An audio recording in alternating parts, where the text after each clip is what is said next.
What if building a complete DIY solar power system was as easy as putting together a Lego set? That sounds ridiculous because usually solar means researching all the different parts you need, mix and matching them all together, and a lot of opportunities to do something wrong. But Renogy has this new complete solar kit and every piece is labeled. You have this full diagram as a guide and each piece comes in a bag labeled with the name and number of the part. But it gets even easier.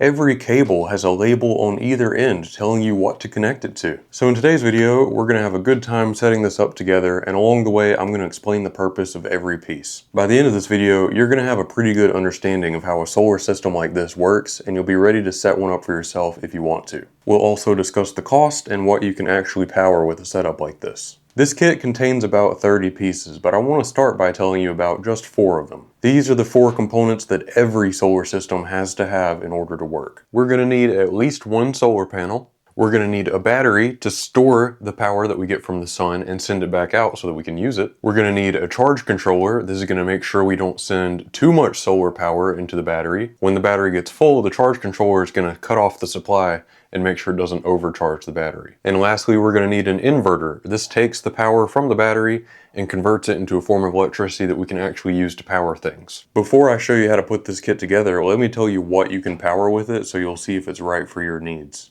This kit has a 12.8 volt 300 amp hour battery and a 2000 watt inverter, so it can run anything less than 2000 watts. Which would be a microwave, a coffee maker, an air fryer would be close, but it should still be able to run it. Air fryers are usually around 1800 watts. Little AC window units pull 500 to 600 watts. Refrigerators usually get up to like 300 watts. If you're out in a tool shed like me, table saws and miter saws, shop vacs, they all pull about 1200 to 1500 watts.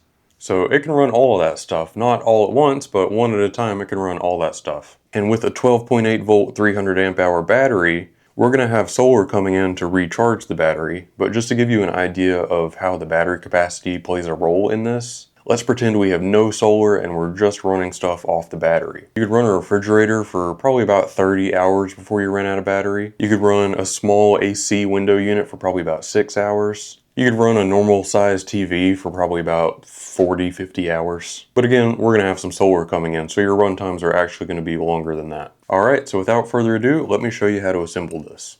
So I'm gonna take everything out of the box and then we'll be ready to assemble it all. So let's get started with this. This is the charge controller. So the first thing I'm gonna do is mount my charge controller on the wall like this.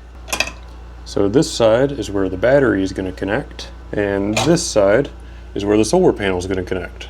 There's also some other cool stuff on this side that we'll come back to later. Now we're going to grab boxes 8 and 9, which contain a positive and negative bus bar. Bus bars like this make it easy to combine multiple electrical connections into one single common point. So I've mounted both bus bars over here on the wall, and you'll see how these come into play in just a second. Alright, now I've got components 5, 6, and 7. 7 has a positive and negative cable inside. I'm going to connect the positive cable to the positive bus bar, and you want all your connections to be nice and snug. You'll note that the bus bar side of this cable says bus bar, and the other side says fuse, which is what component number 6 is. This is a fuse. So cables can only carry so much electrical current. If they carry too much, they start to heat up, and that's how fires happen. A fuse makes sure that doesn't happen. If too much current gets sent through this fuse, the fuse blows and breaks the connection. That way, all that excess electrical current doesn't get sent through your cables. So this is a great little safety feature to have. The top of it pops off just like this. Now you can take off your nut and your washers, slide on the other end of your cable, put your washers back on, and your nut. And now get that nice and snug as well. Now we need cable number 5. This cable is going to go from the fuse to the charge controller. So the side that's labeled fuse will go on the fuse, just like this, and now you can put your cover back on.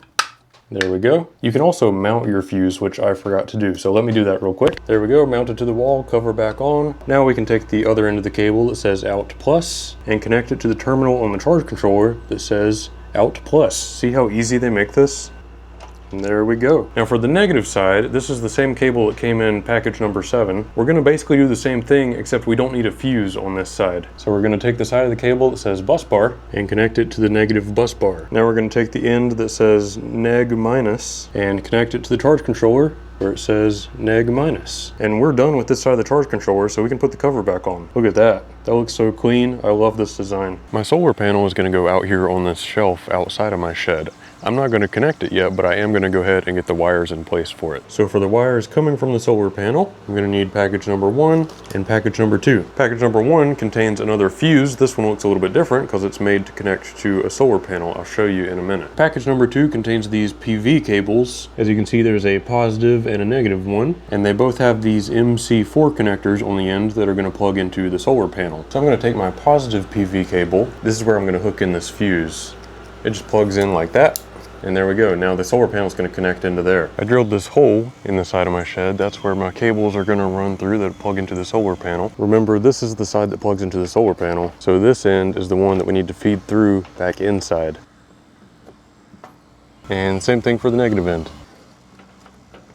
Okay, I've got both cables coming inside now. And I had a lot of excess for my setup, so I zip tied it up to make it a little more tidy. So now I'm going to take the negative PV cable and connect it to the negative bus bar.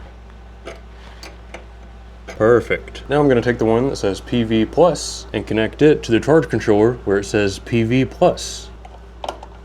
Now you might be wondering why we connected the solar panel cables but not the solar panels, and the reason for that is you have to connect the battery to the charge controller first before the solar panels. But I like getting as many connections in place as I can before connecting the battery, because once you add the battery, that's when you're actually playing with electricity. Up until this point, there's been no electricity in any of this. There's still a few more things in this kit to connect to the charge controller that really help you get the most out of this kit. The first thing being this Bluetooth module, which is part number 25. This is going to allow you to monitor your solar system from the Renogy app. So I went ahead and mounted mine right here next to everything else, but you get a really long cable, so I might end up moving this somewhere else if I don't get a good enough reception right here. And the cable for this thing is going to plug into this port right here that says RS485, just like that. Now we've got two more cables that we can connect to the charge controller as well. This one is a battery temperature sensor. You basically just stick this to your battery and it's like a thermometer that tells the charge controller how warm or cold it is. And it's going to plug in to this BTS port,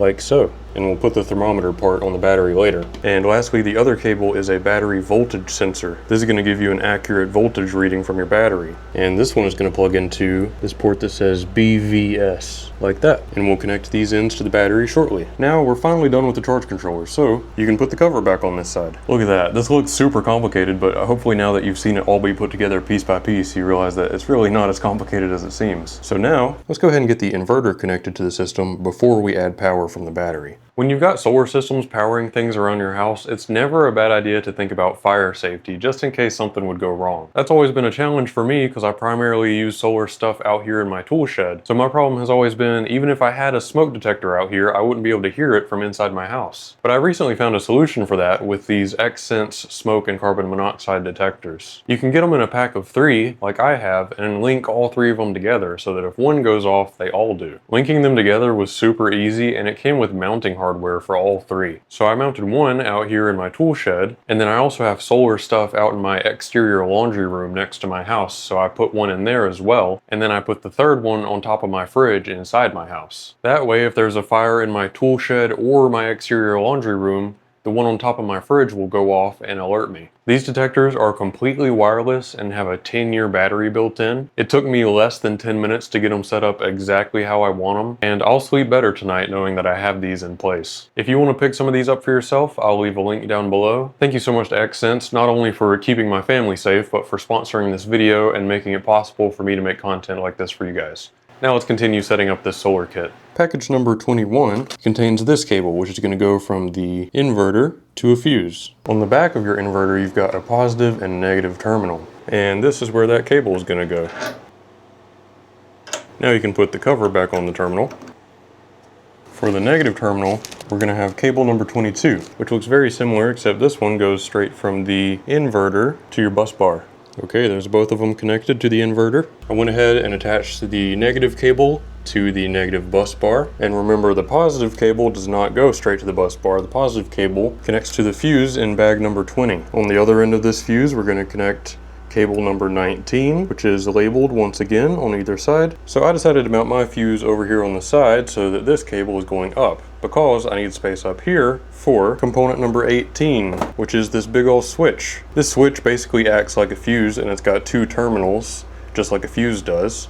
You can switch it on and off to break the connection. So I'm going to connect this cable to one of the terminals, and then on the other terminal I'm going to add cable number 17, which goes from the switch to the bus bar. There we go, the switch is installed. You can see how we'll be able to switch it on and off. Now we're almost done. The next step is the battery. And I feel like this is going pretty smoothly so far, but I do have one regret, one thing I would do differently.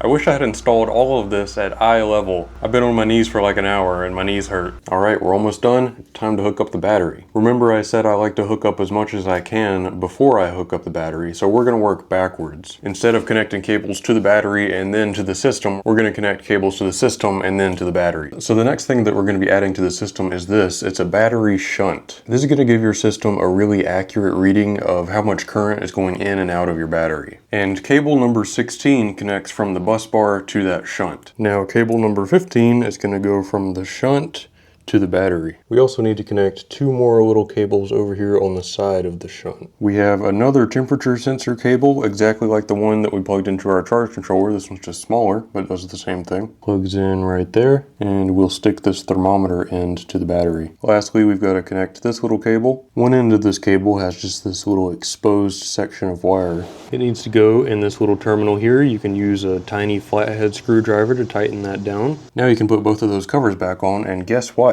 We are now done with the negative bus bar. So you can put the cover back on it too. We've got our negative side ready to connect to the battery, so now let's do the positive side. Cable number 14 is going to go from the bus bar to another one of these switches. And now cable number 12 is going to go from the other terminal on the switch to a fuse. We're almost done. And then cable number 10 is going to go from the fuse to the battery. And now we're done with the red bus bar, so you can put your cover back on there as well. Okay, we are finally here. It's finally time to connect the battery. This is where we're going to start actually playing with electricity. This is where you got to be really, really careful. Before we connect the battery, make sure your inverter's turned off. Make sure both of your switches are switched to off. Renogy batteries come with two different lengths of terminal screws. They have these shorter ones and some slightly longer ones. I think the short ones would probably work for what we're going to do, but I'm just going to go ahead and use the long ones. Now, you can take these little plastic covers off of your terminals. Okay, so we've got three things that we need to connect to the positive terminal. The actual battery cable itself that's going to connect this to the whole system, but we also need the voltage sensor from the battery shunt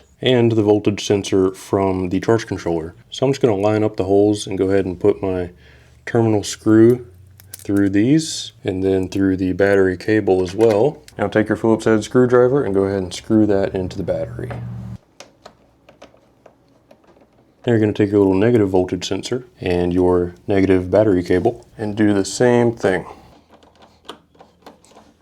And for your two temperature sensors, you can just tape those to the side of your battery. All right, we are so close to being done. Remember, the charge controller needs to sense the battery before it senses the solar panels. And the only thing that's stopping it from sensing the battery right now is this switch. So we're gonna go ahead and switch that on.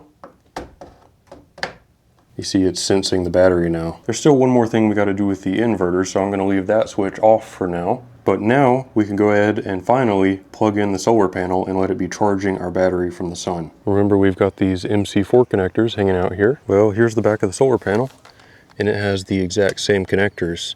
There's a male one and a female one, so you can only plug them in one way. So the female end on the back of your solar panel is going to connect to the male end of the cables that we ran inside.